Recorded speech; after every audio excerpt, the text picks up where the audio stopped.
अहो, अनाथ मुलगा मी. आजवर जिथे अन्न मिळालं, वस्त्र मिळालं तिथे वाढलो.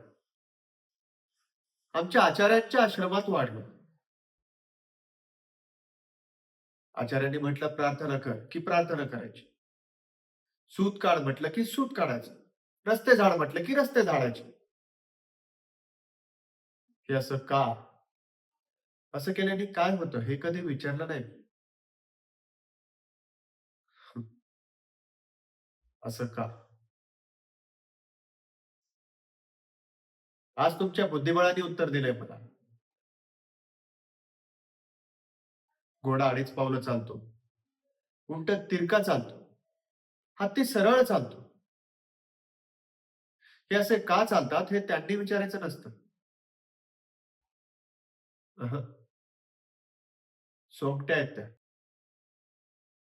पाप असतं ते. आज याच पापाच्या भीतीने आमच्या आश्रमातील प्रत्येक स्त्री, प्रत्येक पुरुष भेदरलेल्या अवस्थेत वावरत असायचा. आचार्यांनी तर यादीच केली. कशा कशात पाप नाहीये.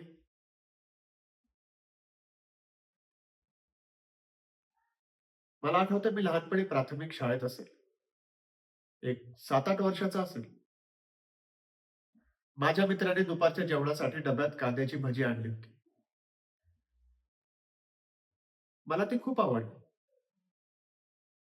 दुसऱ्या दिवशी मी आमच्या आश्रमातील स्वयंपाकीत बाईंना कांद्याची भजी करायला सांगितली. खरं आश्चर्य काय? त्यांनी मला चोरून भजी खाऊ घातली हो. कारण असे पदार्थ आश्रमात चालत नसे. भजी, चिवडा हे पदार्थ आश्रमात वर्ज्य होते. का? का तर तामसी आहार हा तमोगुण वाढतो म्हणे.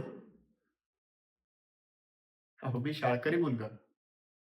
मला काय माहिती तमोगुण वगैरे.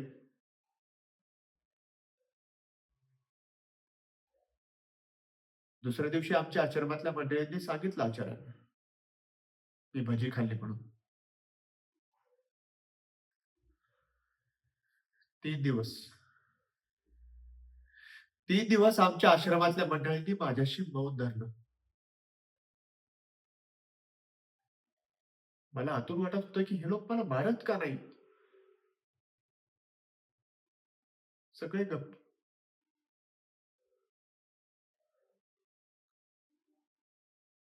उषाताई तुम्ही भाग्यवान आहात. तुम्हाला कमीत कमी आई-वडिलांचा मार तरी खायला मिळाला असेल. पण मला भलतीच शिक्षा. 3 दिवसानंतर माझ्या गळ्यात पाटी लटकवून अख्खा आश्रम फिरवला मला. मी प्रत्येकाकडे जाऊन हेच सांगत होतो, की मी चोर आहे. मी भजी खाल्ली. अहो, किती भयंकर अपराध हा, नाही का?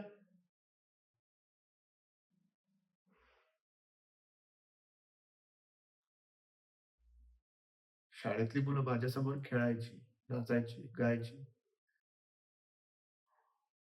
आणि मी म्हणत बसलो होतो, "मरणं प्रकृतीम शरीरनम."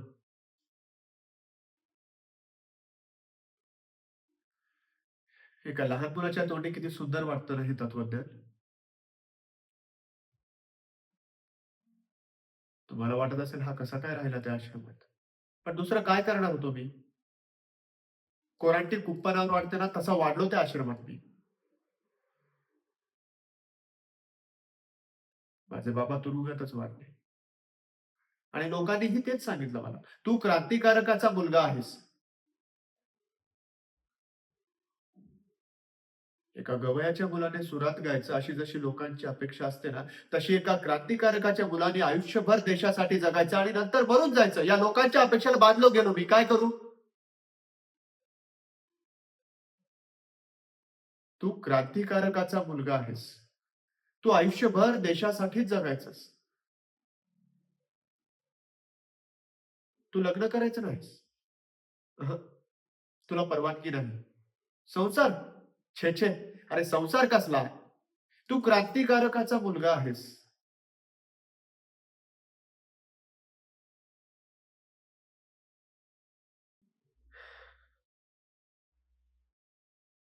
उषाताई उलटाची इच्छा असो वा नसो,